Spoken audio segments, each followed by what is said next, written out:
Hello, and welcome to episode 142 of the Player 3 podcast. I'm your host, Luke Croft. Alongside me, we have the always visually stunning Larry Hunt. Hi. We got a great episode lined up for you today. We're going to be ranking the upcoming E3 conferences, and I'll explain a little bit more about that here in a bit. We're going to talk about 343's plans for the future of the Halo franchise as a whole, and some interesting news coming about an update to a certain game. Very interesting indeed. And we're also going to discuss Red Dead Redemption 2's latest trailer and a lot of other news as well this week. But before we get into all of that, Larry, how are you doing, my friend? I am exhausted. I've been super busy at work, and I'm a parent of two small children who have been very difficult this afternoon. You got to witness that today. Look, every time I come here, it's just birth control. It reminds me that I don't want to be a father. I understand. Some days I think you've made the right decision. But for me, I love having kids. That's cool. Some days I want them to go do their own thing. Leave me alone. All right. Well, before we get into it, do you want to drop a couple announcements? So we've been much more consistently, doing the podcast, doing those sorts of things. I do want to give you guys a heads up. There will be some probably major changes coming to the podcast. We will still be doing the show, but it's going to probably look a lot different, and some things are going to be different about it. We're in the early planning phases for that, so be looking forward to that. And I am super excited about that. And then I also want to let you know, kind of in tandem with all of that, I have soft launched my latest website, playerversusall.com. If you don't remember, about a year ago, we had another website called Two Left Sticks, and it was one of those, I learned a lot. We kind of expanded faster than I wanted us to expand, and all that kind of collapsed on itself. This is going to be a lot slower. I'm publishing a couple articles a week over there. There's an article up there today from a guy named Cody Mellicline who wrote about Pyre and how it innovates on the sports game genre. I'll be publishing another article this week about Battle Royale games. I'm also working on an article about why God of War reminded me why I don't want to be a dad. That's the theme of this episode. I think we have an episode title. Luke doesn't want to be a father. Exactly. It's so true. Luke is not your father. And that'll be true for everyone who's ever existed. So, but yeah, if you want to check that stuff out and read some of the stuff I'm writing, you can also find links to the podcast there as well. It's playerversusall.com, and that will also be where we'll probably announce some of the changes coming to the show as well. So be on the lookout for that. So, all right, Larry, enough of that. Okay. Let's move on to our very first segment.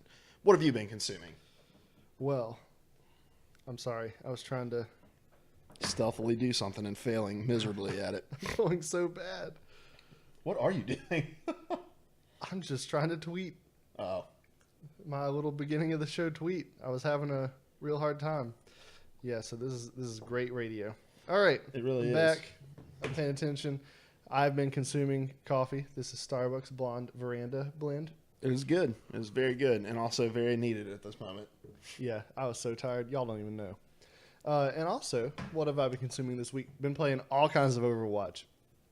I know that I've been telling the viewers that Overwatch has its hooks back in me, but the last week or so, it really ramped up to levels that may be considered unhealthy by some, and I'm okay with it. I've been teetering on the brink of platinum since we placed in this season, and on any given night, all we have to do is win 3 straight games, and I'll be in platinum. But we just can't quite do it. We got some little kinks to work out with our team, comms-wise, and also just dealing with the new meta that Brigitte brings in. Brigitte really enables a lot of really weird compositions to work in Overwatch right now. And I will agree with the kind of general sentiment that she is OP in a lot of ways. She is kind of breaking the game, and I think a lot of times when that gets said, a couple weeks go by and it settles out and without too many major changes. But because people say that just almost every new character that gets introduced or every major change that happens. But I think with her, it does feel different. Ironically, the only character that came out new that no one thought was OP was Ana You remember that? Everyone thought Ana was garbage Yeah. until people learned how to use Ana, and then she legitimately was overpowered. Yeah. She enabled the horrible triple tank meta. But Brigitte, I think, has just as much potential to enable the triple tank meta. Yeah. To just be like, you run triple tank or you lose. Yeah, well, and watching Overwatch League next stage is going to be interesting, seeing how the pros do it, because there's a lot of speculation, and not to get too much in the weeds with it, but that it will change to like a triple support, triple tank meta. Yeah. And I don't know how fun that's going to be to watch. And so, did you notice that they're already going to nerf Brigitte a little bit? I can't remember what all the different changes. They've already nerfed her shield bash. That's Okay. already gone live. Okay. And I think Overwatch League has a lot to do with that. Like, they've got this product that they have to maintain the entertainment value of, and there's nothing entertaining about every 2 seconds a character getting the ability to take away your character's abilities. Yeah. Yeah. So in that regard, I'm a little excited about the way Overwatch League is going to impact at least the speed of the changes to Overwatch. Yeah. One more Overwatch thing before we get out of it. Today I also dabbled with the new Hanzo. They made a bunch of changes to Hanzo. We talked about that on a previous show, but I'm so glad they removed the scatter arrow because it was just so cheap. Like, you had people who were complete garbage with Hanzo, but you got a scatter arrow every few seconds that if someone's in anything remotely resembling close quarters, you can just take them out with scatter arrow, even if you can't aim. Yeah. And that's gone. I'm glad of it. But the new Hanzo is a force to be reckoned with for sure. It takes more skill to use him well, but those who can use him well are like, you're gonna have to deal with him in completely new ways. I've hated playing Hanzo. Today I played him just to get a feel for what he was like now, and I actually had a blast. I'm not saying I'm gonna start running Hanzo. There may be situations there where I might do it. Like Roadhog. Roadhog missed his hook and then used his rebreather, and since he was out of options, I just ran at him with Storm Shot. Is that what it's called? Yeah, or Storm Arrow or something like that. Storm Arrow. And just laying arrows into his face, and all he could do was die. It was fantastic. Yeah. All right. I love this game. Always evolving, always changing. Yeah. You mentioned that like you're teetering on the brink of it.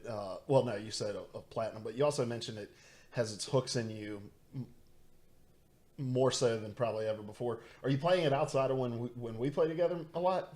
Not a lot, but I am some, and that's never really been the case.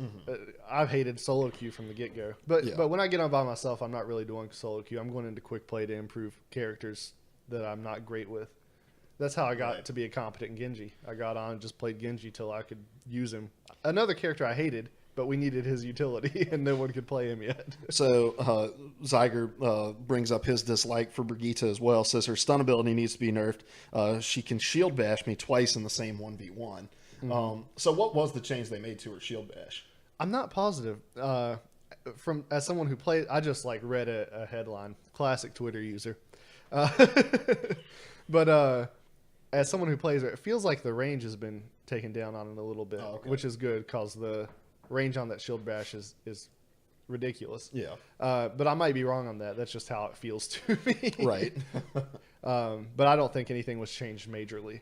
And I agree there are some things that do need majorly changed. And the cooldown on the shield bash is one of those things. Zyger says, I think it went from 6 seconds to 8 second cooldown. Okay. And the range on the hammer thing has been decreased from 180 to 90, which is really good because, and I'm guessing he's talking about the long range throw, the knockback, and because it seemed like she could reach you from just about anywhere in a fight. So, all right, cool. What else have you been playing there or consuming? I haven't been playing anything. Consumption. I've got to dodge the consumption. I've been poisoned by my constituents.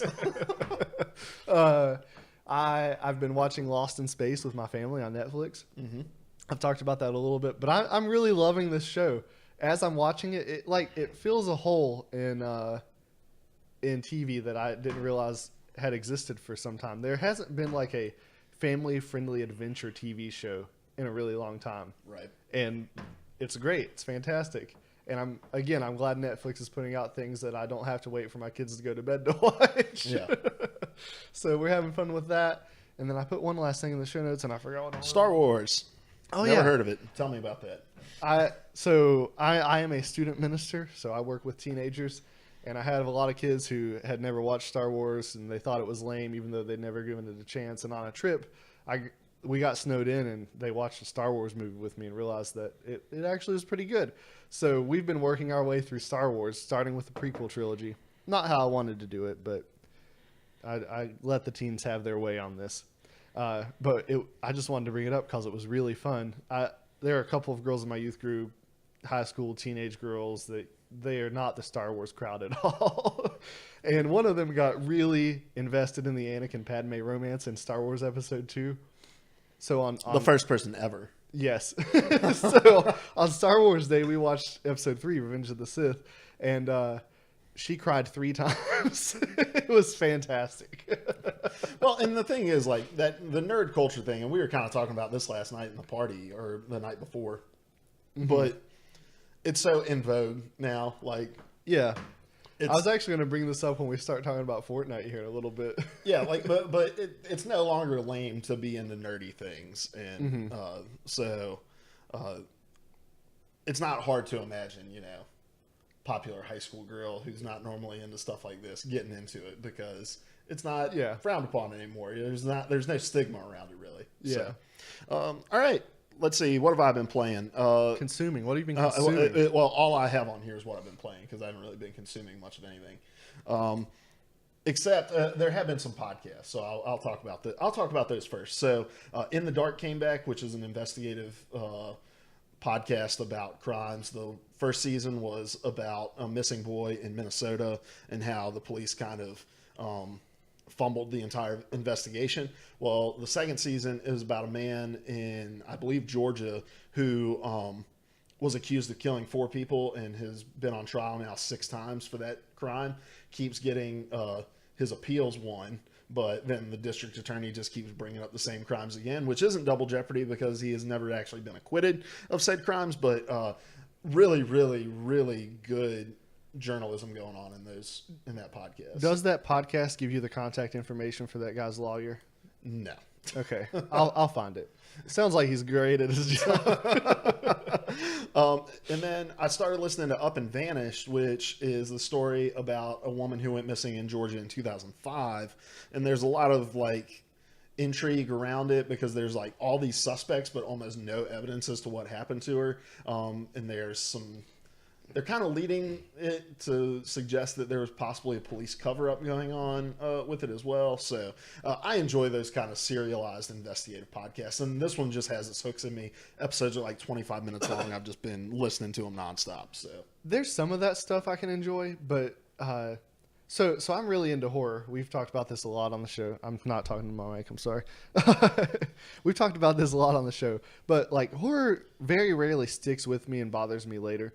I cannot get into true crime that revolves around like someone getting away with murder because the reality is in the cases where it is truly just some cold-blooded person that just picks a random stranger and kills them, like there's almost no chance that they're really going to get caught. Mm-hmm. And that bothers me. I can't listen to that stuff. See, that's why I can. Like, because you know me and my thoughts on horror. I like the horror that's grounded, and there's nothing more grounded than things that have actually happened. And so it is like an unsettling feeling when you start to see these revelations. And so one of the things in Up and Vanished is they tracked down a guy who went on just a handful of dates with this girl. He's not a suspect or anything in it, but he talks about how he got a text message from the girl that night at like 11:30 when the last time she was seen was around 11 that just said, "I'm cold," and never got a response or anything like that when he texted her back the next day. Like just little subtle things like just kind of send a chill down your spine and unsettle you like that. So that's why I've been listening to a lot more true crime. But let's get into games since this is what this podcast is about. Okay, I guess. Super Mega Baseball 2, that's the one of the free games with gold.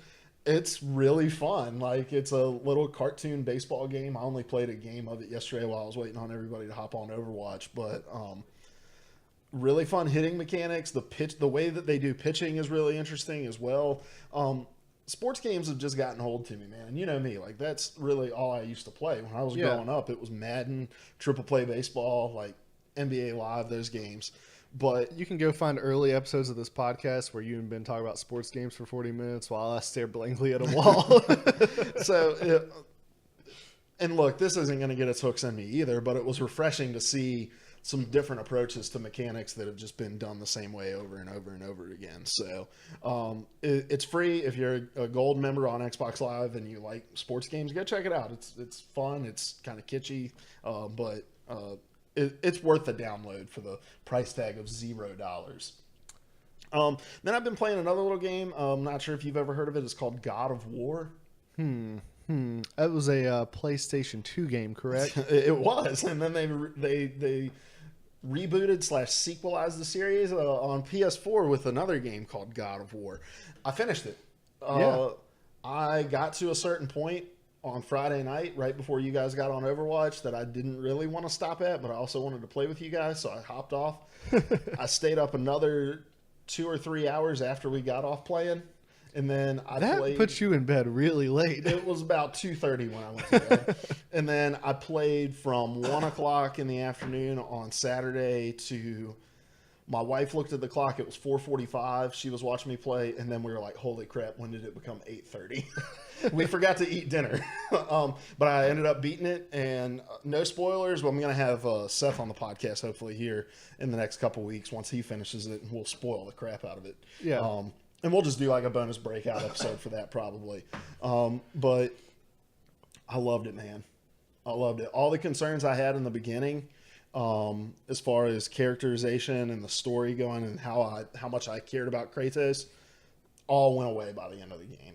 It got its hooks in me really, really well.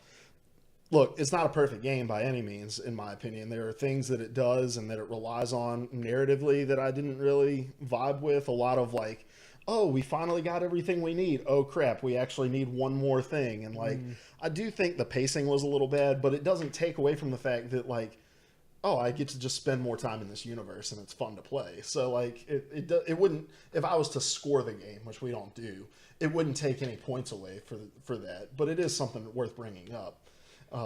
It got a little long in the tooth, but it's carried by the fact that mechanically it's such a fun game to play. Did we stop doing review in a word? Yes, we did. I forgot that Okay. we even did that. All right. And I can't think of a word right now. Okay. So, Since I'm not a PlayStation 4 owner, I had you spoil the crap out of this game for me, and what you told me, it sounded like a really fun and enjoyable story. Yeah. So, But- for what that's worth. but yeah, so it's front runner game of the year, front runner best game on PlayStation 4 right now for me. Probably ahead of Uncharted 4, which if you've been listening to this show long enough, you know I loved. So, yeah. That's a huge deal. Yeah. So, but look forward to that hopefully in the next couple weeks once Seth finishes, and we'll, talk about story and all that sort of stuff. So, all right, Larry, let's move on to the releases of the week. Releases of the week. Clap, clap.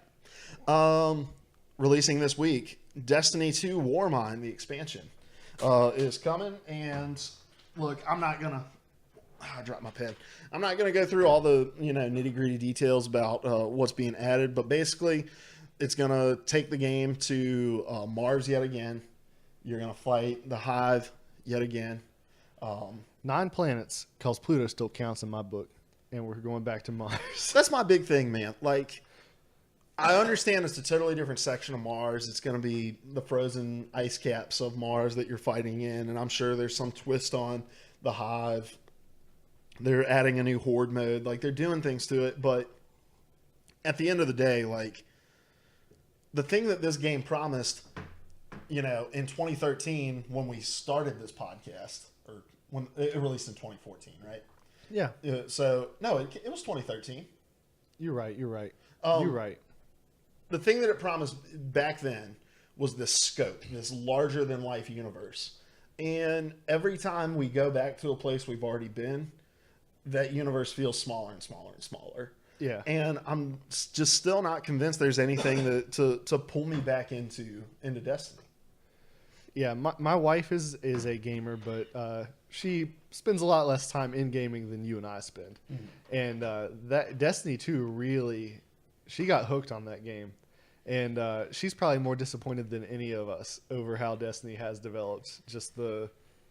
she wants to keep going, but fully realizes that there's really nothing to keep going for unless we buy these DLCs. But just looking at what they've had to offer, we haven't felt like these DLCs were worth buying.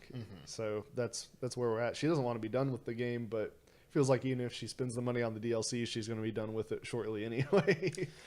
It is frustrating, and all it's made me want to do is just go into the Division because it's the same style of game, and I haven't, chipped away at the bulk of content that's there. But every time I see anything from Destiny, it's just like, this doesn't look fresh. Even looking back at Destiny 2, as much as I enjoyed it in the time that we spent, it was like we probably only got an expansion's worth of playtime out of it, because you grind to level. Then you level up your gear, you do the raid, and then at that point, we just felt like we were done for the most part. Yeah. And the thing about it is, like, even the people that are still playing this game have tons of complaints about it, and they're playing it because it's a universe that they're invested in. And I think at this point, Pandora's box is just open. There's too many problems, and anytime you go to fix one, it just seems like you're ignoring the 5 others on this end. Yeah. But look, if this is something you're excited about, more power to you. But Warmind's out. Have fun. Yeah. Well, tomorrow. Oh, yeah. Out. Yeah. Well, yeah. Conan Exiles is finally getting a full release. This has been... I'm pretty sure this had an early access thing release on Steam like in the early 2016. Then middle of last year, it came into the preview program on Xbox. Because this is a game we've seen on the Xbox storefront. I was on the show notes with my kids home with me today. And so this was one of the things I skipped over and meant to go back to and look up. I don't remember anything about this game. What is this game? Is this Conan the Barbarian? Is it that Conan? Is this Conan the late night TV show host? No. It's Conan the Barbarian. Drats. I want a game with Conan. Go ahead. From late night TV in a post-apocalyptic wasteland. All right. It is an open-world survival game set in the brutal lands of Conan the Barbarian. And look, it looks good. People are excited about this game, but it's one of those just like... I feel like when you're out in early access that long, it's hard to gain any kind of hype for when you release, your 1.0 version. Yeah, I agree with that. So, but again, if you're excited about it, more power to you. It's coming in a full version now. So, and then Tacoma, which was an Xbox One exclusive for a long time, from Fulbright, is coming to PS4 this week as well. So, those are your releases of the week. Releases of the week. Clap, clap. All right, let's move on to topics. Yeah, we've got some topics for you. All right, Larry. I always kick it over to you because I feel like I've been talking forever. Okay. My topic. Oh, yeah. A little game that used to just be an obsession of mine. You may have heard of it. It's called Halo. Hello. So, saw a real weird news article today. In fact, I had to go back and double check the date on the news article because Halo, the Master Chief Collection, is getting a big update. Yes. So this was a GameSpot video, by the way, which is why, we're not reading anything. Yeah. I know a lot of people prefer videos. I was really upset that I had to sit there and listen to a guy tell me stuff, which is weird. That's what you're doing. This is what most people prefer, but I prefer to read things. But you also like podcasts, so it's okay. It's true. I can't read while I'm driving legally, so podcasts fill that gap in my life. It's not that he can't. So he's not allowed. It's not that I don't try. It's not that I've never taken a picture of a sunset while driving Luke's car while he was asleep leaning over his torso. This has happened. Anyway, Halo Master Chief Collection. So if you don't remember, which is entirely possible because this game released 4 years ago, Halo Master Chief Collection, everyone was excited for it. It included every Master Chief game up to that point. Included all their multiplayer, all their campaigns. Huge game. A lot of it was remastered content. It released with it was more or less unplayable. You could play the campaigns, but even those had issues. The multiplayer was literally unplayable. Well, and I remember that very first day, we tried to hop into the first campaign, and we kept getting dropped from one another. And then having to start complete missions over again. It wasn't just going back to a checkpoint. It was, here's the opening of the mission again. You got to replay the whole thing. That's right. Huge problems. And 343 failed to fix those problems in any kind of rapid manner. It was a full month before the game was playable, and even then it was plagued with issues. And I felt like it was months before that game was in a good place. Mm-hmm. And by that point, it was too late. People had written the game off, and it never built a big audience. And even to this day, it carries that stigma. You know, you say Master Chief Collection, and you don't think about the fact that, man, this is a collection of games spanning a decade. You think, oh, that was the game that was completely and utterly broken when it launched. Yes. So here we are 4 years later. There are people still playing it because Halo is a beloved franchise. And I still like to go back and revisit those old games. Not via the Master Chief Collection, because one of the things that I love about the old games... So there's a group of guys I still get together with, and we have LAN parties. We pull out our original Xboxes, our Xbox 360s, connect them together and have LAN parties and play the old games. They're blasts. So there are people that still love the games. They hop on, they play them, but the game was so broken it never built that big audience. But 343 has announced that they're going to be bringing some massive updates. It mostly centers around bringing it up to par for the Xbox One X. So it's going to be looking better, running better. They're going to bring the matchmaking stuff up to par with Xbox's standards, current standards. So big update. I'm trying to remember what all. There's a server search where you'll be able to install each individual game by itself, which is really cool. They're fixing the voting system so that not all matches get just whatever Halo 3 map is offered or whatever. So there are a lot of quality of life changes as well. Yeah. But it was just interesting to me. So there are several things I kind of want to draw from here. One, weird, surprising move in my book. Two, last week we talked about Halo Online, which started off as a beta of a PC version of Halo that released in Russia. The project got canceled, but some modders got a hold of the resources, and they basically created a Halo 3 experience for the PC, which PC was severely lacking. If you want details on that, you can go back to last week's podcast. We talked about it. There's a lot to talk about. Extensively, yes. Yeah. But that project got shut down. They got the cease and desist from 343 with some weird wording. We're going to have to hit pause on this. So they were real kind in how they did this and fully within their rights to do this. But that, combined with the timing of this update coming from 343 for the Master Chief Collection, they also talked about they're going to be bringing it, or there are strong feelings that they are probably bringing it to PC. I don't think they actually said that. So, but the timing of the Halo Online with this announcement. I think the wording was, we are aware of the desire to have this on PC, and it's like something they're exploring. Yes, that's it. It was kind of vague. They're probably going that direction. I hope they're going that direction. But the fact that the Halo Online cease and desist happened in conjunction, close to this announcement, I feel like that's why that project got the cease and desist, is because they are looking at bringing in experience, and they didn't need someone competing. So that's one thing I wanted to draw out from this story. The other thing I wanted to draw out was I have high hopes that I'm going to see Halo 6 in the next year. But with them bringing these big quality of life things to the Master Chief Collection, and it's looking like they're going to release late summer, early fall, I am now feeling like I am not going to see Halo 6 in the next year. Let me set your mind at ease, my friend. Okay. Because you mentioned this before the show, and I completely and vehemently disagree with you. Thank God. And that is because, look, you can't get on stage at E3 2018 as Microsoft when everybody is expecting Halo and talk about the Master Chief Collection. You just can't. The stigma that exists from it, the fact that it's, 5 years old, 4 years old, however old it is, like, you can't get on stage at E3 2018 and seriously think you can give an update about Master Chief Collection and it'd be cool. There's no way that the number, because didn't they say like they've launched a flight or whatever, which is like the beta for it? Yeah. And it's got 30,000 people in it? Yeah. Okay. So you've already got basically the number of people who are still engaged in the Halo Master Chief community. You can't take the expensive time you've paid for on your stage at E3 and waste any time talking to 30,000 interested parties. So I think updating Halo takes a small, I'm not saying it doesn't take resources, but I'm also saying it doesn't take a full development team to do it. All I'm right. sure that there's a sidebar team of people dedicated to making sure Halo Master Chief Collection is updated the way that it needs to be updated, and then everybody else is working on Halo 6. Okay.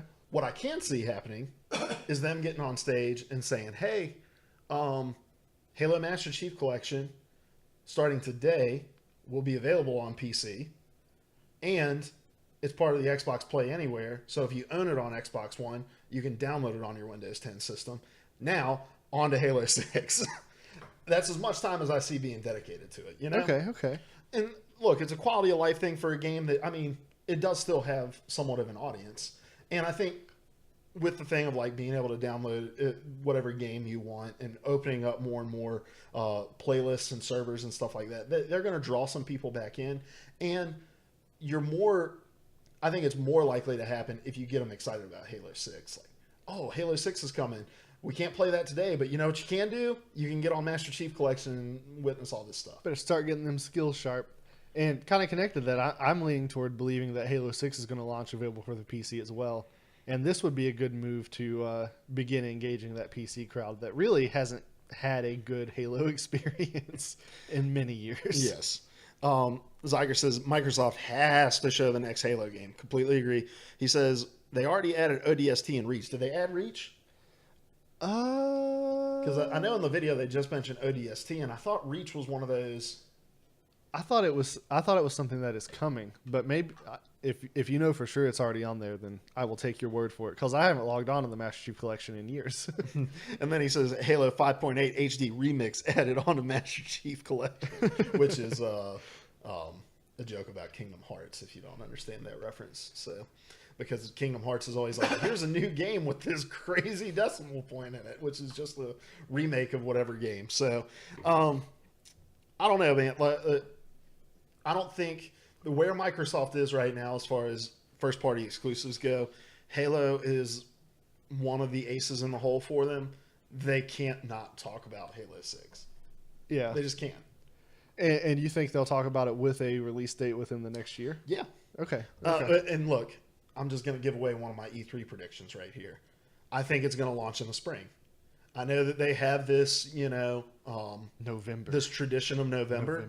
But look, practicality outweighs tradition all the time. And Microsoft cannot afford to release another first-party game that just doesn't grab an audience and doesn't just... I mean, think about Sea of Thieves. The more I've seen of State of Decay 2, it doesn't look as good as I was hoping it was going to be. They need to hit a home run, and launching this in the fall next to a Red Dead Redemption 2 or whatever. So I think it would make sense that the Master Chief Collection stuff is a stopgap in between, that can release early fall and pick up a couple headlines and a little momentum. And then boom, February, March rolls around, Halo 6 is coming. The world stops. Okay. I can get on board with that. Because for sure, if Microsoft decides not to emphasize Halo 6, they're not just shooting themselves in the foot. They're blowing that foot clean off. Yeah, absolutely. All right, Larry, anything else about Halo? I'm really hoping... Never mind. That's a joke, and I'm not going to make it. Okay. Well, this is a good segue, because I want to talk about E3. Speaking of jokes we're not going to make... I want to talk about E3. We kind of had a micro discussion of this. I want to blow it out and talk about all of E3. But I want us to rank together the upcoming E3 conferences in order of importance for the company's future. So From least to greatest? From least to greatest. So who you think needs to come out of the gate swinging because their future kind of depends on them doing something epic at E3? Because I think we come into every year thinking like, okay, this company really needs to show out. This company really needs to show out. And I think, I don't know, the storylines this year are really, really interesting to me. And we'll get into those. So we're going to rank from 6 to 1 the upcoming E3 conferences. Feel free to play along at home in order of importance for the company's future. All right. All right? All right. I'll kick us off, Larry, with number 6. Bethesda. Every year, Bethesda started doing E3, I think 3 years ago when they announced Fallout 4. And it was one of those, we're announcing it here in the summer. It's coming out in the fall. Everybody loses their mind because finally a AAA developer and publisher is not being like, hey, here's this game that you'll be able to play in 4 years. They released the Fallout Shelter thing that day, and it became like the #1 downloaded app. Like, they knocked it out of the park. I think Ben's probably still playing Fallout Shelter. He probably is. Still buying lunchboxes or whatever they are. But then the last 2 years, it's kind of been like, okay, Evil Within 2, Skyrim play again, Dishonored 2, another Skyrim. You play Skyrim on your graphing calculator. So I think the expectations are low for Bethesda. They have this like hashtag safe single player or safe player one. They're going to be the one that draws the headlines. They're going like late Sunday night. They're going to draw headlines for the number of single player experiences that they have.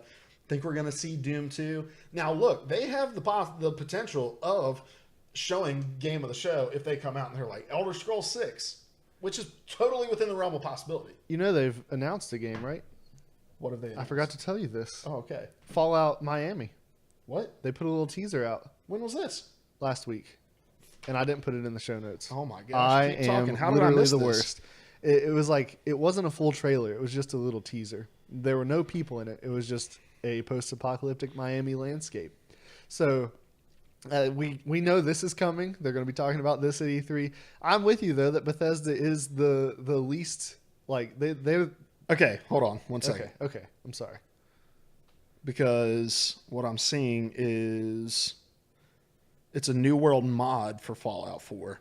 Oh. I don't think this is an official... No, this is definitely not an official Bethesda thing. Because I fell for one of those. I mean, it looks cool, but because their official website is falloutmiami.blogspot.com, I'm going to go ahead and assume that is Bethesda can afford a better domain. You can spend the $6 to get the GoDaddy.com. Well, I'm glad you're here to correct me all the time. It's okay, but that does look cool. It does. I was so hyped for a new Fallout game. I don't think they can... Well... But now I can get over my disappointment and go back to, I hope I see a new Elder Scrolls game. Elder Scrolls is the clear next choice. I mean, I think if they were to do another Fallout game, it would probably be like an Obsidian, like Fallout New Vegas or whatever. Yeah. But if they're going to headline anything that's made by like their main studio, we already know they're working on Elder Scrolls 6, but I don't know. And this could be the year that they're like, what I want to see is them lean into the joke of Skyrim being released on everything and be like, we're releasing a patch for your Tamagotchi where you can play Skyrim, and then they show the trailer that then slowly fades into the Elder Scrolls 6 trailer. That's what I want to see. Okay, so scrap everything I've said so far, but I will still say I agree with you that Bethesda needs to be the least concerned for two reasons. One, kind of low expectations, but two, when Bethesda releases a game, like, they do it right. Bethesda, they, hands down, they lead in making open world games, I think. Just as far as scale goes and the freedom to do stuff, I think Red Dead has the potential to give them a run for their money this year if they release close together. I don't anticipate them releasing. I just mean Red Dead could dethrone them as king of open world in my book.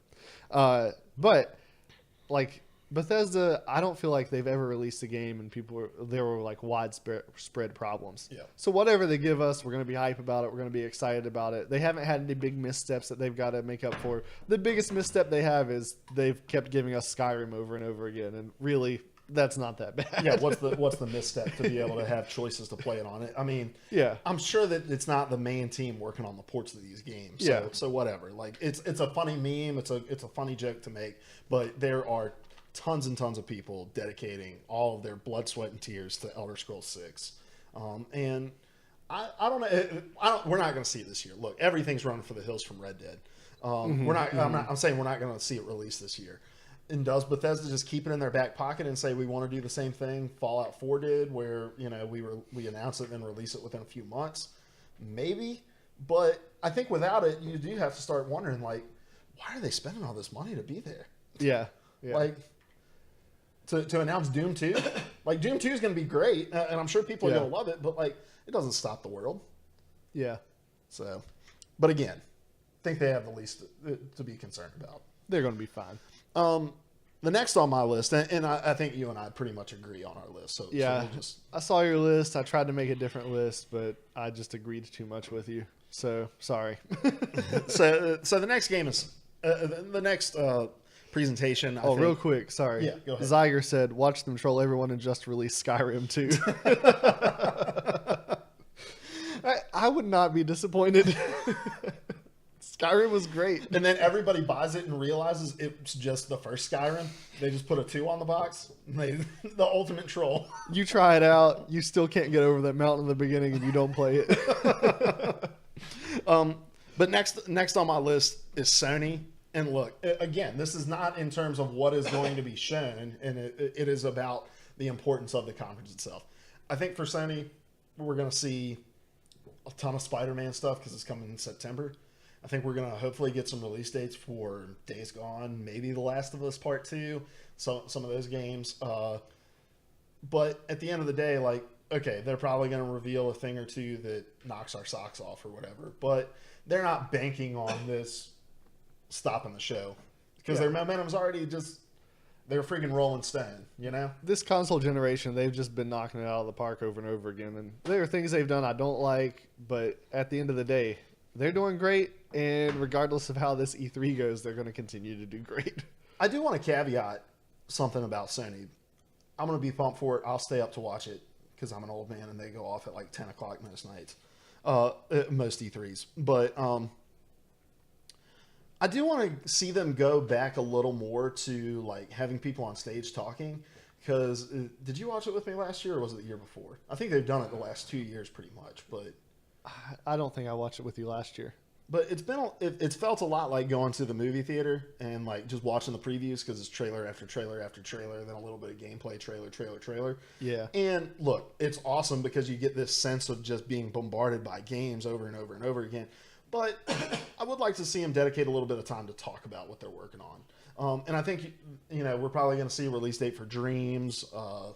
And I think they will have to maybe stop the show and talk about that a little bit. I don't know how much I care about Dreams anymore, but I want to see them refine a balance between like those movie theater trailers and more of a company presentation. Yeah. Let's see. Zyger says, I can't wait for the Sony pre-show to have bigger announcements than the real show, just like last year. Yeah, so they revealed, and I can't remember everything that they revealed in the pre-show, but there was a bunch of stuff that it was like you had to go look on GameSpot before and see, they announced some things that we didn't get to see during the live stream. Anything you want to say about Sony? Nothing to add. All right. That's all I got. Well, I'll give you the next one then, because we both agree Ubisoft. Well, hold on. Zyger says, Dreams and Days Gone are 2 games I always forget exist until someone else mentions them. Well, and because Dreams, it's like, what even is Dreams? Like, we have some sort of indication. It's like, user-created worlds and levels, and is there a story? Is there, like, something playable that they've built? Who knows? Yeah. And then Days Gone, it's another zombie game. Yeah. There wasn't a lot to differentiate that the time we've seen it. Yeah. All right. Well, who's number 4 on your list, Larry? I don't know. I didn't write this down. Hold on. It's Ubisoft. I'll say it. It's Ubisoft. What are you expecting from Ubisoft? Ubisoft is my favorite to watch because they just so often have these horrible, awkward moments. Yes. That's what I want out of Ubisoft. I find it very entertaining. Mm-hmm. So I'm really hoping for some of that. But in all seriousness, as far as the importance, I still don't think they need to be super worried about E3, but they definitely need to be more worried than Bethesda or Sony, who have both, they're both doing so well, there's really no concern. But Ubisoft is a company that has had some missteps. They have had games launched that weren't in great shape. But to their credit, they've also done a great job of turning a lot of those around. So, again, not super concerned, but they need to come out, they need to show us something cool, and they need to deliver on it. Ubisoft has benefited a lot from the fact that EA just, keeps oil in the football and dropping it all over the place. But Ubisoft has also done a really great job of releasing games as services and continuing to improve on them to the point where they become really solid games. And Zyger says Mario plus Rabbids Kingdom Battle 2 or Riot, possibly. We are going to see The Division 2. I'm almost positive. We're going to see Beyond Good and Evil 2, probably. I'm sure we're going to see some Rainbow Six Siege content. Maybe something Watch Dogs related. I'm not exactly positive. I doubt we're going to see anything from Assassin's Creed because I think since they've moved away from the annualized stuff, Ubisoft likes to do a lot of that. Like, hey, everything you see here will be released before our next E3. We're not going to talk about things in consecutive years. Yeah. So I'm not super concerned about them. Then I'm still holding my breath that they suddenly regain an interest in Prince of Persia, but not going to happen, bro. yeah, I know. It's just one of my favorite franchises. There's no way to make it a service, which is what they're concerned about. So True. And I think also with where they've gone with Assassin's Creed in terms of era, Yeah. they're not they're too congruent. Yeah. Yeah. All right. You have anything else about Ubisoft? You look like you were about to say something. I'm not sure if you said this or not. Do you anticipate any kind of expansion to Wildlands? I'm not sure. It's funny. Every now and again, like I'll be listening to a podcast and somebody on the podcast will talk about how they've either started playing Wildlands or that they've jumped back into Wildlands. And so maybe if they do something, if they do some sort of new expansion, it could pull people in. But I think we'd be more apt to see something added to Siege than we will to Wildlands on the stage. So, and then, all right. Next company on my list is number 3 in terms of importance for the future, Nintendo. Yes. Think we have some known quantities for Nintendo. I think we're definitely going to see Smash. So much Smash. I cannot wait to see Smash and get so hyped that I can't think of anything but Smash. You think we're going to see anything Pokemon? I do. I think just the nature of the Switch console, that's a game that's going to kill it. Oh, yeah. And Absolutely. and I think it's time. Last year, what we were worried about was Nintendo, the offerings that they had as far as games. And they've done a great job as far as extending their library, but I really want to just see them stomp that gas pedal this year. And I think that's what we're going to get. And I think they're going to need to. I mean, they're launching their online service here in September. Mm-hmm. Paid online. Yeah, they're paid online. I don't think that it's going to be feature rich enough to really push people over the edge. So it's going to need the software to back it up. Like, give me reasons to want to play my Switch online. And so it's going to have to be a combo. They're going to have to combine the announcement later this month about what's coming to the paid online service with the games at E3 that are going to make people want to jump on and pay for it. I mean, it's $20 a year. Like, yeah. I think Zyger, he appears to be super into Nintendo. He says Nintendo needs to talk about The World Ends With You, Bayonetta 3, Fire Emblem, Pokemon, Animal Crossing, and Smash. Fire Emblem is supposed to be out this fall, and we know nothing about it. Nintendo, please. All right, Zyger. Calm down. All right. Now, go ahead. I don't even know anything about The World Ends With You. Yeah, I've never heard of that. I'm going to have to look that one up later. Look, I do think you have to worry somewhat about overlapping announcements to the point where you overshadow yourself and kind of cannibalize your own time. Yeah. And so I'm not sure if you can come out and I don't think we're going to see anything about Pokemon, honestly. Okay. Maybe a teaser, but like I'm talking like a 30-second title screen trailer or something like the original Smash announcement. Exactly. I don't think we're going to get anything. But look, and that's going to stop the world if they even do that. So right now, like Smash is the thing. Smash is the conversation piece. I think you can talk about Animal Crossing, you can talk about Fire Emblem, because those are more ancillary franchises that aren't going to dominate any kind of conversation. Those fan bases of those games are going to get excited about it. But if you talk about Smash and Pokemon next to one another, they're going to cannibalize the audiences. Yeah, that's true. That's true. And then, and then Bayonetta 3. And correct me if I'm wrong, Zyger, didn't they announce... They've already announced Bayonetta 3, so it would be more about showing more gameplay, maybe talking about when it comes out. So, Yeah. but I have a hard time picturing the two together. But on to why I think it's important. It's going to be important for them because we're going to do a whole E3 predictions episode here in a couple weeks With milkshake bets. with milkshake bets. I didn't get my milkshake last year. Well, why do you place this at number 3? Well, it's because no. Was last year the year Diz won? Was Diz year last year, or was that 2 years ago? I won, and Diz owes me a milkshake, but he moved Oh, away. that's right. I'm trying to remember what's 2 and 1. Microsoft is 1, right? Microsoft's 1, EA is 2. To spoil, EA is 2. To spoil the rest of the segment. Sorry. You're good. But why Nintendo at number 3? Why do you think this is so important for their future? So, again, this comes down to shaky ground. I think EA and Microsoft are standing on the shakiest of ground in my book. For Nintendo, it's not shaky ground. It's no secret. You go listen to old episodes of this podcast. I have always lamented Nintendo and wanted them to do something that was good. And with the Switch, they've finally done that. It's good. They need to extend their library. This past year, they've been doing that. It's good. It's finally a console that I'm actually about to go drop some cash on. Definitely before Smash launches. But this year, it's all about, all right, let's keep that momentum going. It's not time for Nintendo to just rest. Like I said earlier, it's time to stomp that gas pedal and keep it rolling. And I think if they do that, Nintendo they're poised to really be great again. I would argue it's been a long time since they were anything but a secondary thought as far as Sony and Microsoft go.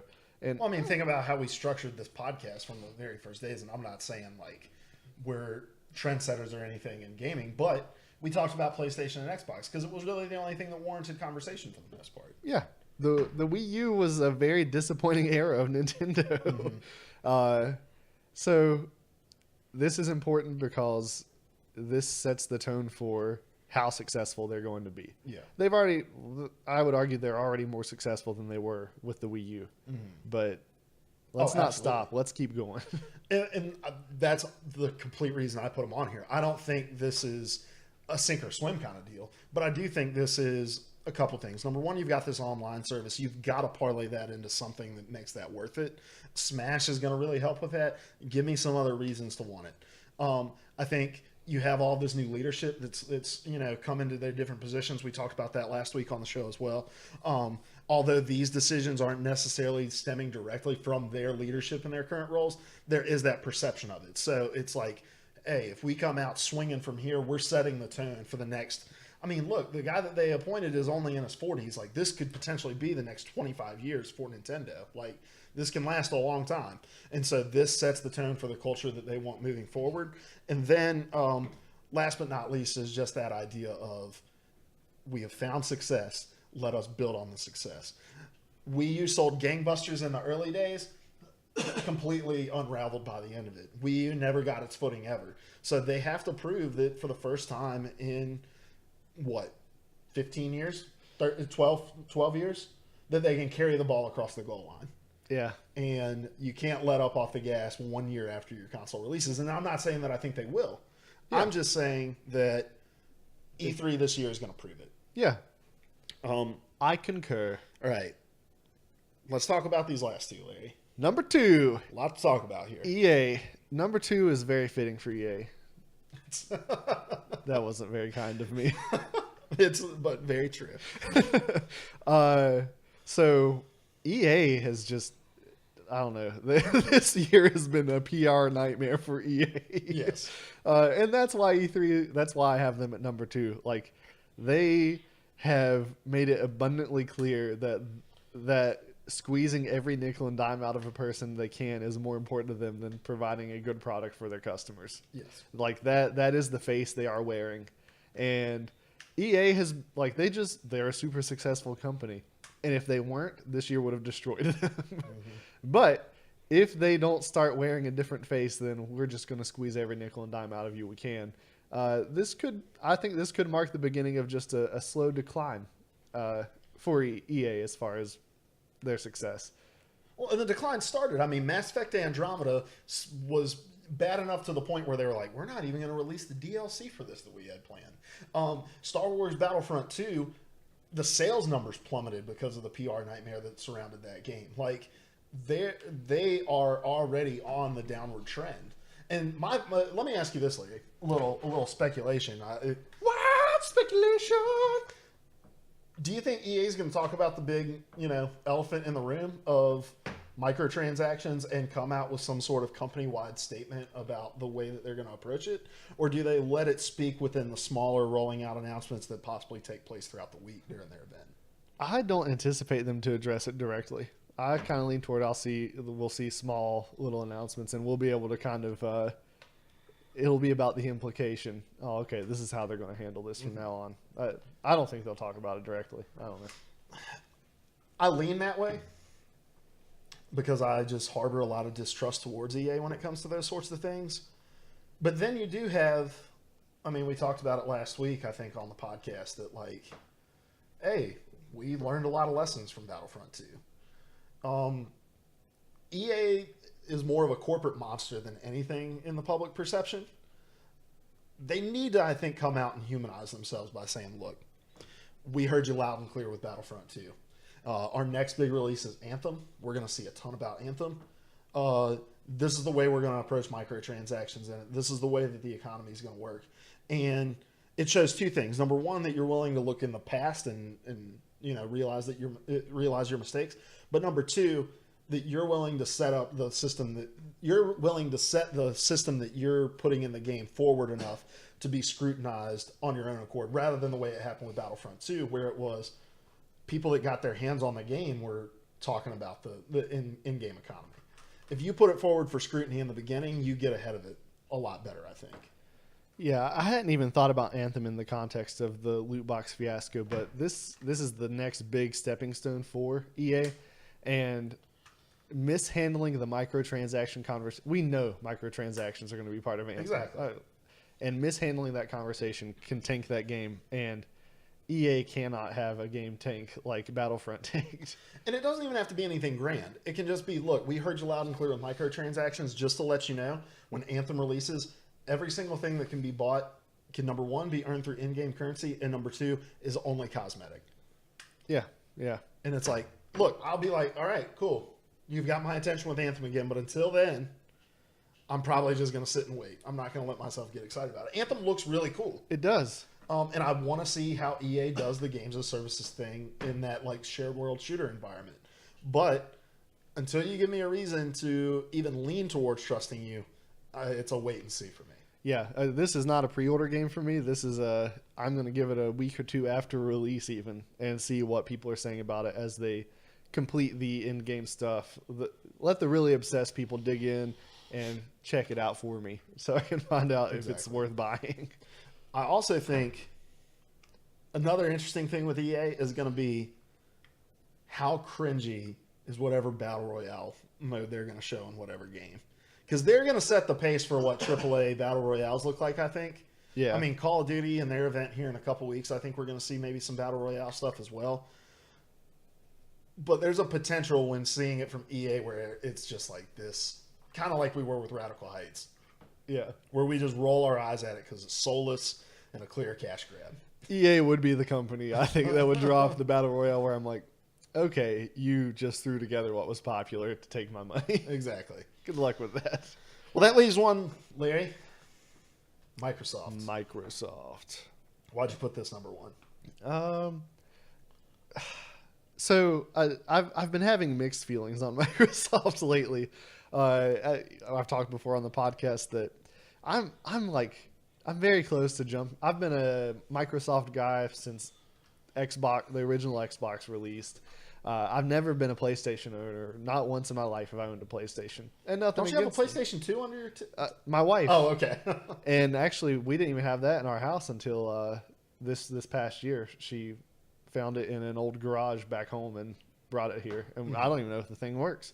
But so I've never been a Sony guy, and it's not even anything like I'm not a fanboy. Right. Microsoft had the games I want, which is why I'm so close to switching, because Microsoft has not had anything special this generation. Mm-hmm. So I've had negative feelings toward Microsoft there, but you have kind of been pointing out to me that they've been knocking it out of the park as far as services that they offer. Mm-hmm. And if that were not the case, I think things would be even worse than they are for Microsoft right now. Yeah. But I think these other companies, so I think Sony and Nintendo to a lesser degree, are improving the services that they do have to offer. I think they're getting more and more capable of competing with Microsoft on that front. I think Microsoft is still the best as far as their online matchmaking service and that sort of thing.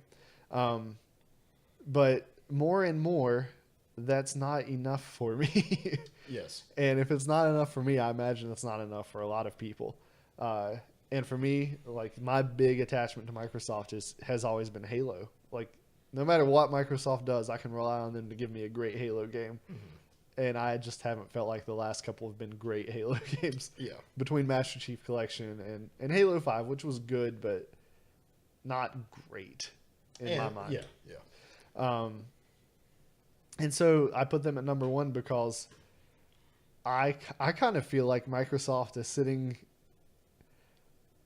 in the opposite chair from Nintendo. Nintendo's been in a bad place and they're suddenly shooting back up to being good and important.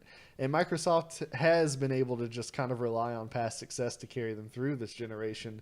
But if they don't start doing more than that, they're just going to continue to decline in importance. Right. We can only see so much Halo, Gears, and Forza before we're like, all right, what else? You yeah. know?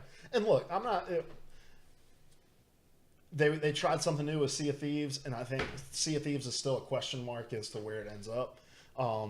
State of Decay 2 is coming. They did Halo Wars. They had Cuphead. They've done things. But at the end of the day, it always seems like it falls back on Halo, Gears, and Forza. Yeah. And are those good games? Absolutely. But you have to give people a reason to get excited, and they just haven't done that. So I wrote a piece on playerversusalll.com, which I talked about at the beginning of the show. I would really appreciate it if you go check it out. It was titled "Microsoft's Current Identity is in Services," and that's okay.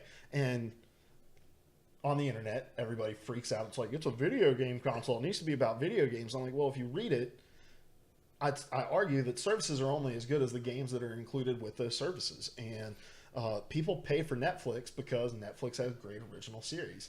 And with Xbox Game Pass, with Xbox Live, those sorts of services, the only way to make those things worth it is to have the games to do it. And at this point, I mean, I feel like every week there's 7 stories published about something that Phil Spencer has tweeted, and it's generally about their dedication to single-player experiences, their wanting to make a quality first-party lineup and all this stuff. And it's like, look, at this point, I'm done hearing you talk about it. Just show me. Yeah. And I get you not wanting to pre-announce things, and I get you not wanting to do what you did with Sea of Thieves where, oh my gosh, Crackdown 3 for the 7th year in a row. Like, I get that.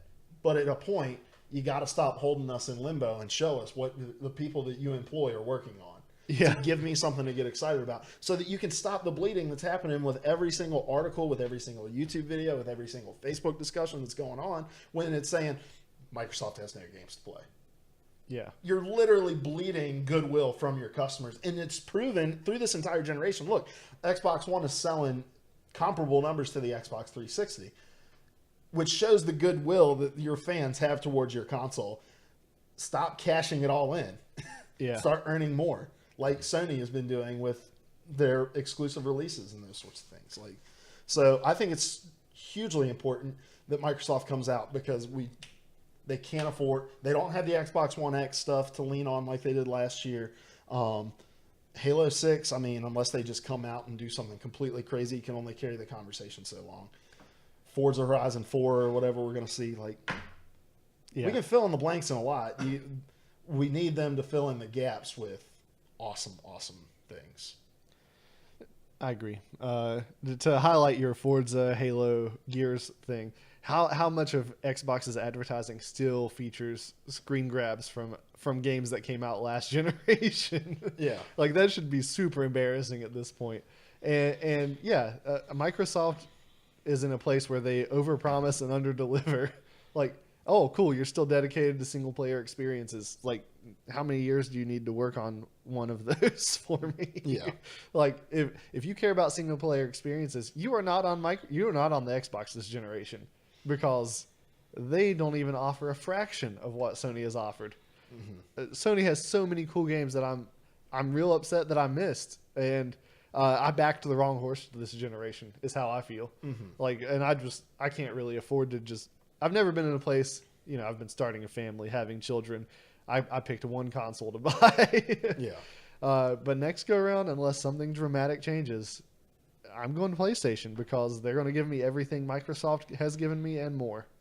Titanfall 2 was cool, but it wasn't enough. Halo 5 was good, but it wasn't enough. And those are really the only 2 games that I've gotten out of Microsoft that I wanted.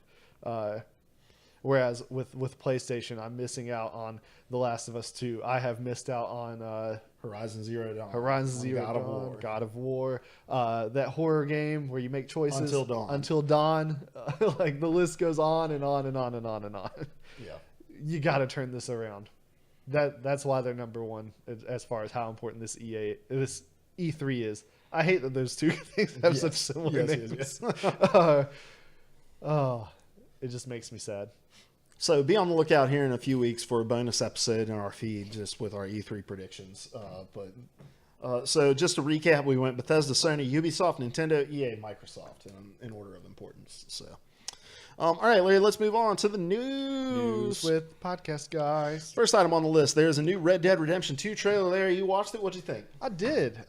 It got me real excited. I'm writing a thing in the show notes. I got you. I understand. I didn't play the sequel. I played a little bit of the first one. But I'm real hyped for You're this. saying you played Red Dead Revolver? Yes. I'm sorry. That was very... Yeah. Right. Thanks. So you played Red Dead Revolver. You didn't play Red Dead Redemption. Yeah, and that wasn't even a thing of I didn't like it or anything. It was just I didn't do it. Didn't get around to it. But this go around, I'm going to prioritize this. This game looks like a lot of fun. I love that time period, the Wild West. What? I just have an idea, and I just want to lay that idea out for you. All right? Okay. What if from now until Red Dead 2 comes out, me and you stream the first Red Dead together so that you get to experience, because look, the trailer shows some stuff that makes more sense if you've played the first one. Okay. You get to see John Marston. It's a prequel. The stories about his gang. Like playing the first one is going to be essential, and I think understanding a lot of the. Okay. So we'll talk I'm down. about it later. But it's backwards compatible on the Xbox One. I was going to buy it because it's $10 on GameStop at GameStop anyway right now. Yeah. So if me and you played it together, okay, we'll figure out the logistics of it. Be on the lookout for more on that. Sorry, go ahead.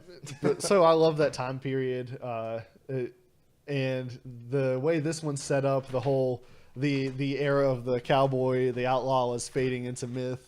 Like we're moving past that point. I'm really interested to see what they do there, and those kinds of stories always interest me, where it's like an end of an era kind of thing, where you still have these guys that are clinging to the way things have been, but they're having to learn how to live in this new world. It seems like it's going to explore that a little bit, and it's an interesting thing to me. Mm-hmm. I think I'm going to close these blinds. I'm starting to get super glary. I got you. I just want to be Larry, not glary. So after this trailer, I'm officially on media blackout from Red Dead Redemption 2 stuff. IGN did like a 30, 40, 50-minute gameplay thing. Nope. Don't want anything to do with it. You said that Red Dead 2 may push Rockstar open world games over Bethesda open world games to you. With some of the stuff you were telling me, like I'm very excited. Yeah, about so basically it's a living universe. The people that live in the town this is set in live lives separate from your game. They're not always where they need to be. When you have a side mission, you've got to schedule around when they're going to be. Sometimes you may intervene in something in their life that you get roped into. It's all circumstantial. I think I'm not a huge GTA fan, and it's just the world doesn't appeal to me. I mean, I played GTA 4 and had a pretty good time with it, but at this stage of my life, like, it's just not my thing. Yeah. And more power to you if it is. But I think with GTA 5, they showed, like, look, Rockstar knows how to build an open world. They know how to make it feel alive. There's a shot of the town in the Red Dead 2 trailer where you just see people living life, and it's this bustling little, Wild West town, and it's just like, you want to be in it, you know. And so I'm on a complete media blackout from this now because I absolutely know I'm sold. And it's funny, man. Like, I temper my expectations with a lot of games, and I feel like I'm pretty level-headed when it comes to most games. I was pumped for God of War. I was pumped for Horizon Zero Dawn. But at the end of the day, I was like, look, if this is just good, I'll be okay. If Red Dead 2 is good, I'll set the world on fire. Because I am fully convinced this game is going to be great. And I really don't have any trouble resting my laurels on that. Yeah. Because I just trust Rockstar to do well. And to put out something that gets its hooks in it. So, complete media blackout for me. I get it. Sometimes you just know that this game is you're gonna love this game. That's how I was with Overwatch. Like, and I knew Blizzard was a good company. Like, WoW wasn't my thing, but I dabbled in WoW, and it was a well-made game. StarCraft I absolutely loved. So I knew Blizzard knew what they were doing, but just from the moment I saw Overwatch, I knew I was going to love that game. It was the first game I'd pre-ordered in a long time, and I'm still addicted to it. So I know what you're saying. Like, you know you're going to love this. And I'll probably join you in the media blackout deal. Just, I'm with you. I know I'm going to play this. What more do I need to see? Yeah. I'm sold. And after playing through God of War, I was like, man, it's been a long time since there's been a single player game that like really grabbed its hooks in me. And as much as I love playing multiplayer, especially with Overwatch, there are nights where you just lose and you feel like, what's the point? Why are we even doing this? Because every game you play, you're seeing your SR go down. Whereas when you play through a game like God of War, every time you sit down to play, you make progress. And you know, like, I'm making it further in this game. So I enjoy having that experience that I look forward to just being able to sit down by myself and enjoy. And I also think this is a game that my wife's going to want to watch with me too. So, All right. On the whole media blackout thing, what's kind of your stance on that? When do you, with what properties, like, have you blacked out just consuming content for? It's actually gotten pretty rare for me. The whole era of the spoiler and everything relying on twists. We talked about this a little bit last week too. Like, I was really into that. I don't want to know anything about a story for a while. Whereas when I was younger, like, I was that guy that just gobbled up every detail. You could spoil a whole movie for me. I'd still watch it. And for most things now, I've kind of returned to that. If it's a good story, I'm gonna dive in. I'm gonna watch it. But the only thing I'm really like that with now is Star Wars. I don't want any official thing. I want to be able to dive into the speculation. But to a degree, I black myself off from Star Wars. But as I'm saying that, I'm even realizing that there are exceptions to that. Because when you're speculating, you do come across the information that's like, well, your speculation is no longer valid because so-and-so said this. Yeah. So I guess it's really not a huge deal to me. So I'm not going to seek out this content. If it finds me, I'm not going to be upset, but I'm done looking for it. And if they release something, I'm not going to watch it. I'm going to wait and play the game. Yeah. I'm like this with The Last of Us 2, Part 2 already. I'm sold. Don't need to see anything else. Don't want to see anything else. With Red Dead, but it's rare for me as well. Like, I do it with, I don't get excited about too many movies anymore, but if I do get excited about a movie, I'll black myself out from it, because it just seems like if you piece all the trailers together, like, you've got 20% of the story. Yeah. And for a 2-hour movie, like, that's a lot. Yeah, I think trailers are very poorly made these days for that purpose. Like, for that reason. They're not vague at all. They tell you everything. And they often spoil, like, the best jokes. Yeah. Zyger says, I don't know if they're going to do Red Dead 2 online, but if they do, it's already the next GTA Online. I don't know either, because you feel like you maybe see something about it at this point, but then you see that, like, so GTA 5 became the #1 grossing entertainment franchise of all time, like 2 weeks ago, because of the money that they make in GTA Online. And I just don't think you can leave that on the table, right? Like, you've got to have some sort of equivalent. But I think they want Red Dead 2 to be known for the story that it's going to tell. And so they're probably just going to hold the cards close to their chest, because they know people are going to buy it for the single player anyway. Let them have their time with it, and then boom, here's Red Dead 2 Online. Yeah. So if I was a betting man, I would put my money there being a Red Dead 2 online. And Zyger said what I was about to say. The last Red Dead had a small online mode, so there's a chance of Red Dead 2 online. I think that's another reason to expect it. Like, very rarely are you going to strip out a major aspect of the previous game. Like split screen co-op from a franchise that's had it forever. Yeah. Very rarely. Just breaking Larry's heart. Because it just makes people so upset. All right, Larry, let's move on. Next item on the list. Thanos is coming to Fortnite. What? I'm coming back. Don't worry. I don't know if you were saying I did skip something, but we're coming right back to it. Oh no, I'm saying what to Thanos being in Fortnite. That's such a weird story. So did you know that Fortnite is popular? You don't say. But so there's going to be an event coming. It's a crossover event. Not sure how long it's going to last. I don't think that's been announced yet. But basically, in all of your Fortnite matches, there will be a infinity gauntlet that spawns on the map somewhere. If you find it, you turn into Thanos. Pretty cool. Neat. Look, it was only a matter of time before Fortnite partnered themselves with some sort of major franchise. For them to do it with the single biggest conversation piece right now, the only way this could have been bigger is if it would have been like a week ago. Yeah. You know? Yeah. But this is really, really cool. And the whole reason that it happened, according to an article over on VentureBeat, is because the people who made Infinity War are really big fans of Fortnite. So just to see like the tendrils that are just going through pop culture is really, really cool to me. But those tendrils are also having a negative impact on some of the gaming industry. This is over on GameSpot from our boy Eddie. Says Fortnite's massive success has impacted Call of Duty publisher. It reads, Fortnite is one of the biggest, most popular games on Earth right now. It's so big that it's even impacting the established juggernaut Activision. Management said on an earnings call today that the popular free-to-play game and other battle royale games has taken something away, potentially money or players, from Activision properties in the short term. Quote, we have seen some near impact from battle royale, end quote, Activision Blizzard management said during a QA this afternoon. We knew this. Yeah, we've talked about this.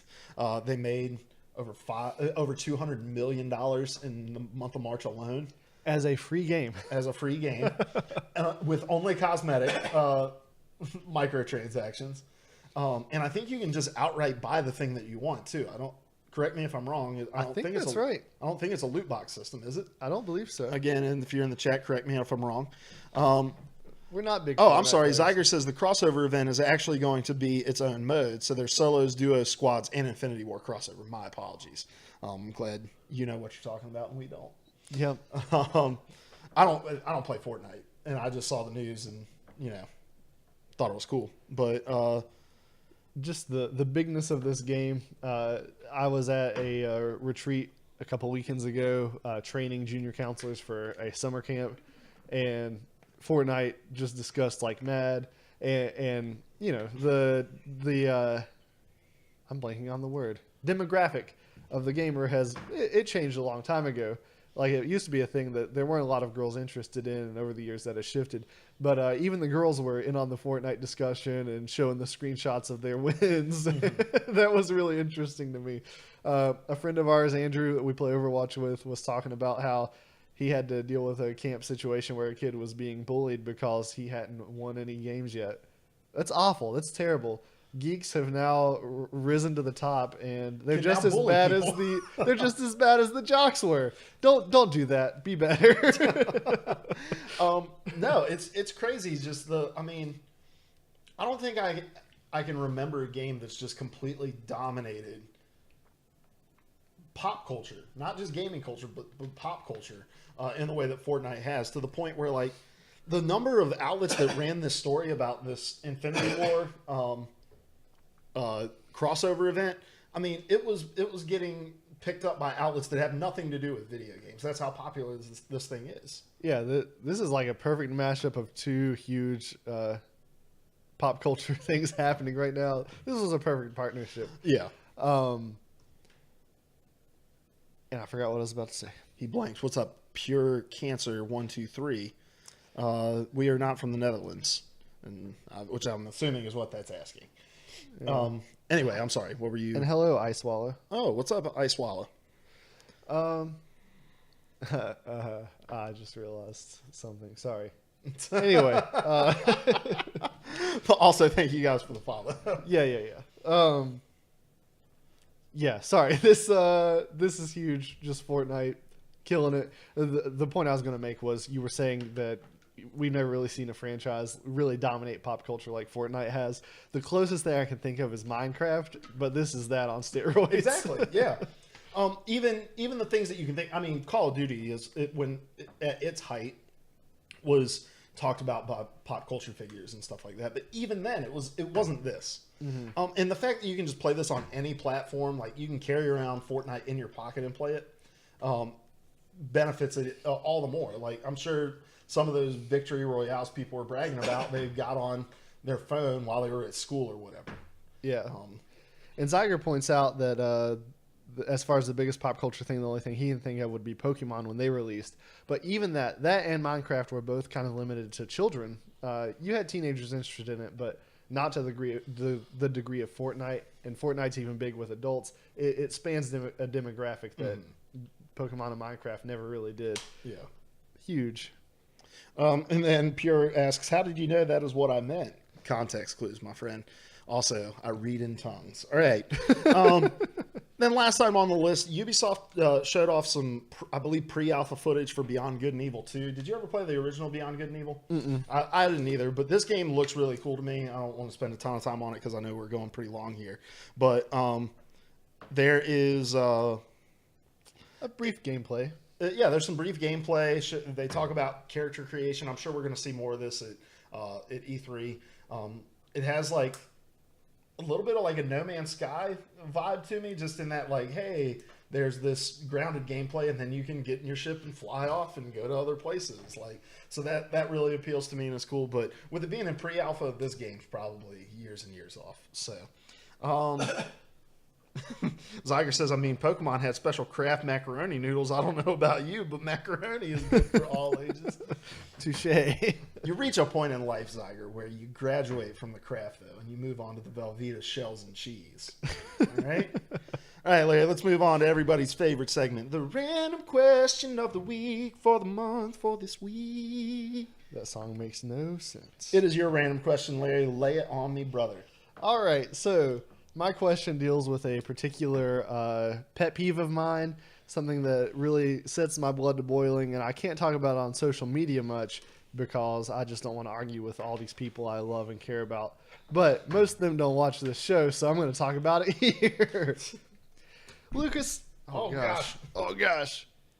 Has anyone ever tried to rope you into a multi-level marketing scam? And they are scams. I was about to say, that's redundant. I'm trying to think. You asked me this question earlier, and I said no. But I mean, I've had a lot of people talk to me. But I don't think I have. Okay. Actively. I've had plenty of people passively through social media or whatever try to rip me in. Have they at least tried to like sell you their stuff? Yes. Sure? Okay. Yes. I worked with a guy at GameStop who was part of the... Is it Works? Is that the one that like it's the powder you pour into your drink and it apparently helps you lose weight or whatever? And I can't tell you how many It Works sales people working for a company that says it works demonstrate to me that it does not in fact work, which is a little mean. But if you're overweight trying to sell me weight loss stuff, I'm not buying it. Yeah. So I have a buddy of mine who used to wash cars. That was a summer job, and I got him to wash my car like once every couple weeks. He would come by my house, but it was a service where he would come to you and wash your car, so you didn't have to go anywhere. Every time he pulled up, car pristine, right? And I was like, how often do you wash your car, man? He said, every morning. Every morning before I leave to do my job, I wash my car because I'm not going to pull up to somebody's house with a dirty car charging them money to clean theirs. You don't want a skinny chef, and you also don't want a fat It Works representative. So, and that wasn't really a hard sell even from the person I worked with. They were really just like, hey, you should try this stuff out. But I imagine that's how they get you. Yeah. Now, Well, I'll let you answer before I go right. into my diatribe about how I treat MLMs. Has anyone ever tried to rope me in? Yes. So my first experience with this came. I feel like the multi-level marketing has just really exploded in the last few years. But my first brush with it came back when I was I was waiting tables at Cracker Barrel. So 2010 thereabouts.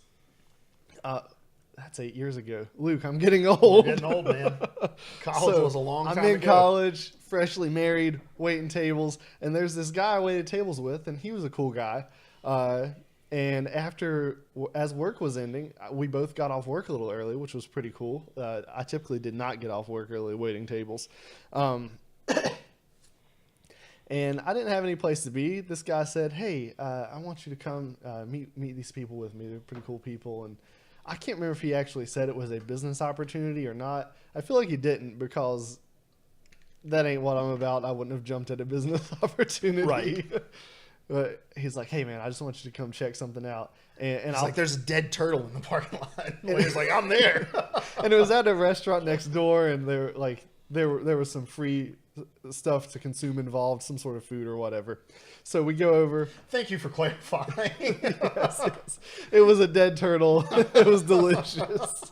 We didn't cook it or anything. Okay, moving on.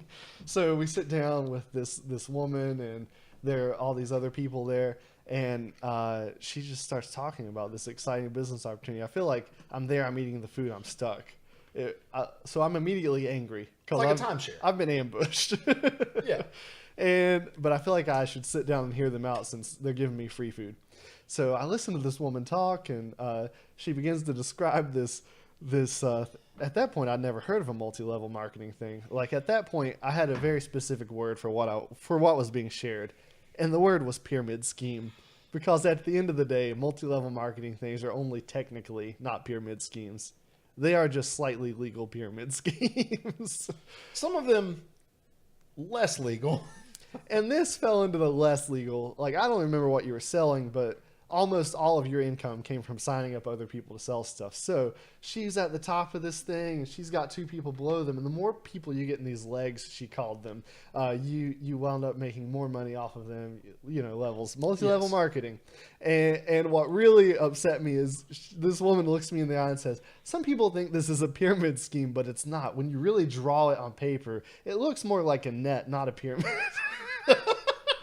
And I'm like, tell me more. Yes. So, I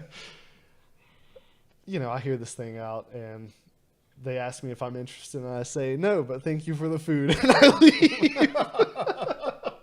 And the guy I work with was clearly upset. He was clearly under a lot of pressure to add people to underneath him in this pyramid scheme. And I felt real bad for him because he had already bought into this thing, this exciting business opportunity. And from time to time, I'd ask how his business was going. And I think maybe he thought I was being a jerk. I really wasn't. I was really hoping he'd be one of the few people that isn't utterly crapped on by multi-level marketing. But I could tell by the way he responded that he got suckered. If you're in a multi-level marketing scheme, you're probably getting suckered. 98% sure you're getting suckered. Yeah. If you really need the money, definitely getting suckered. Yeah. And I am a small business owner. I enjoy the ability to work for myself and not rely on other people. What I don't like is how people in these multi-level marketing things talk as if they are a business owner. Yeah. You're not. You work for somebody. You sell a product that you don't make. You don't own a bit. You're not a business owner. Just because you can do it from your couch because all you do is bombard people on social media with your stuff doesn't make you a small business owner. I also get really frustrated with the people who that's all they use their social media for. And generally, the people that I know that do multi-level marketing stuff, they completely convert their Facebook page to do it. And the thing that frustrates me the most is like when they turn everything that they post about on social media into a pitch for the product. Like, oh, look at this video of my kid doing something cute. I'm so glad that I'm able to see these moments because I sell yada yada product. Like, I just had my child. Look at these new baby pictures. Can't wait to use my It Works wraps to get back to my pre-mom body. like if if you have to shill your stuff with every single thing that you say on social media, that clearly shows the desperation that you have because you're not selling this stuff. Well, another thing I love is seeing people who are like, hey, I've only got 6 spots available on my team for the it works or whatever. Respond now for your opportunity to work for yourself. And you look and there's no comments. And it's like a 4-hour old post. And you know good and well that if 12 people came to want to sign up to do this thing, they'd take all 12 of them. There's no limited availability. You can just see like, and from what I understand, a lot of the companies like have social media strategists that'll like there's guides to how to post on social media or whatever. So my thing I do now is the very first time I see you post about joining a multi-level marketing thing, unfriended. I don't care who you are. If it was my mother selling It Works on Facebook and she starts posting about it, you're out. I've unfriended tons of people. I had a lady at my church one time started selling something. She kept adding me to a group. You know how you can just add people to a group without so I ended up just unfriending her. 2 days later she sends me a friend request. I know she's wondering why I unfriended her, but it's because I kept getting added back to this like Mary Kay handbag group. It's like, number one, I don't need to fill in the blanks, right?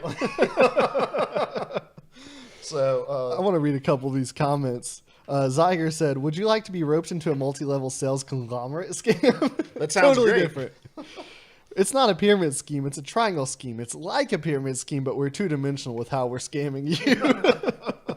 And Salty as Chuck said, there's limited availability. No Lukes allowed, only taking Larrys. That's fine. You can have all the Larrys you want. That's just poor business. There are more Lukes in the world than there are Larrys. Is that true?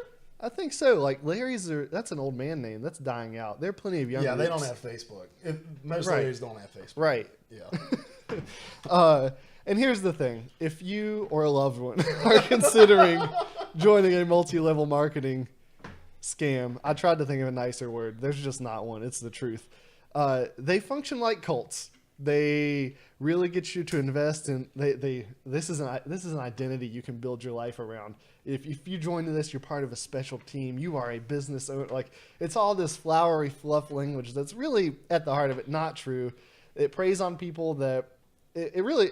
Here's who it preys on. It preys on poor people because look, here's the opportunity to work for no one and make all kinds of money.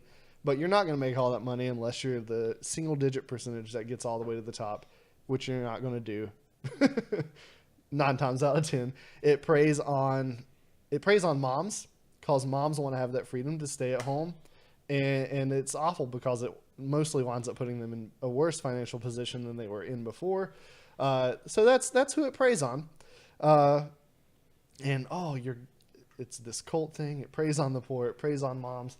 I had another thing I was going to draw out there. Well, and it also alienates family members generally because the first people that you're going to ask are your brothers, sisters, cousins, mom, dad. Hey, you want to join this thing with me? And you so many people have this expectation like, oh, you're related to me, so you have to say yes. Yeah. You're going to say yes in 3, 2, 1. You're going to say yes in 3, 2, 1. And we get sick. Like, people get sick of hearing about it over and over again, and you get unfollowed on Facebook or unfriended on Facebook or blocked on Facebook or whatever. It actually winds up damaging your social circle. And if someone you know already, a friend of yours, a family member of yours, is the one inviting you into this multi-level marketing scam, your social circles are already too close together, and it cannibalizes what both of you are able to do. And the people above you are going to profit off of you as you wreck your social life and your finances. And fill your garages with, a bunch of product that you can't use because you can't afford to buy it. Yeah, and I was going to make... Oh, and another thing I get really frustrated with is... I get on the anti-MLM subreddit all the time. Because Yes. It's hilarious to me. But the people who inject themselves into conversations that have nothing to do with their multi-level marketing... And look, I don't share a ton of personal information about myself on social media to begin with, but the people that are like, hey, my kid's sick or whatever, and they use that as an opportunity like, oh, you need to try out these essential oils. I can sell them to you. Yeah. Like you said, it damages your social circles. Like, it's the number one thing that's going to get me to just completely cut you out of my life. So my church does this festival, and one of the things we do at the festival is we have these booths where people can sell stuff, and we've done a good job of making it all about like handmade products and local business. Local people that actually make stuff. Like that's who it is for, and we've done a good job of banning this stuff. But last year we had someone come in from they were selling essential oils, and someone on staff like vouched for this person, because like as soon as the multi-level marketing thing hit, like I was obviously like angry in staff meeting that we were even entertaining this. Why? What's the problem? And I went on the whole spiel I just finished going on for our podcast here. And the woman was like, well, I really vouch for this person. It's good stuff. And then turns out it was a Young Living essential oils saleswoman. And so the two companies that make my blood boil the most are It Works, cause no, it freaking doesn't.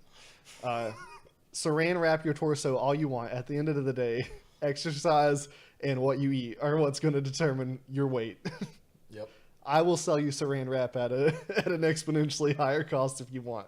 And the other one is Young Living, because I think there probably are some benefits to be derived from essential oils, like as far as relaxation and that kind of thing. But it gets into weird spiritual stuff with that company. This will produce more joy in your life. It's just creepy to me. But also, Young Living has been in trouble for making outlandish claims about their oils. They were in trouble. If you remember the Ebola scare a few years back, they were in trouble. They got in trouble for making the claim their essential oils could protect you from Ebola. I can never trust anyone who works for that company. It won't increase your chances of getting Ebola. You're not wrong. Unless you are. We'll never know. That's what it says in the fine print. I can't be wrong unless I am. And I actually do know one person in a multi-level marketing thing that has, like, she's actually one of those that's ascended to the single-digit percentage and is successful in it. And I haven't looked into her company enough to know. Maybe it's not a multi-level marketing scheme. It just smells of that to me. But most of you are not going to hit that point. Don't buy into it. My wife is forbidden from ever even getting close to doing this, and she knows this. And I'm not like super iron fist husband. This is just this is the one area where I'm like, look, If there's a much higher chance it financially devastates you than anything. you will destroy our marriage if you do this. All right, Larry. Speaking of which, welcome home, honey. All right, Larry. Let's get out of here. All right. Who are you? I'm Larry. You can find me on Twitter at LarryHuntsZombies. LarHunts Zombies. And I am Luke Croft. You can find me on Twitter at TK from Antioch. We're the Player 3 Podcast over here on twitch.tv/Player3Podcast, iTunes, Podbean, Stitcher, all those great places, youtube.com/Player3Podcast, wherever you're finding us. Subscribe, leave us a comment, review, and we will love you forever. Until next week, we are the Player 3 Podcast. Player 3 Podcast, P3P.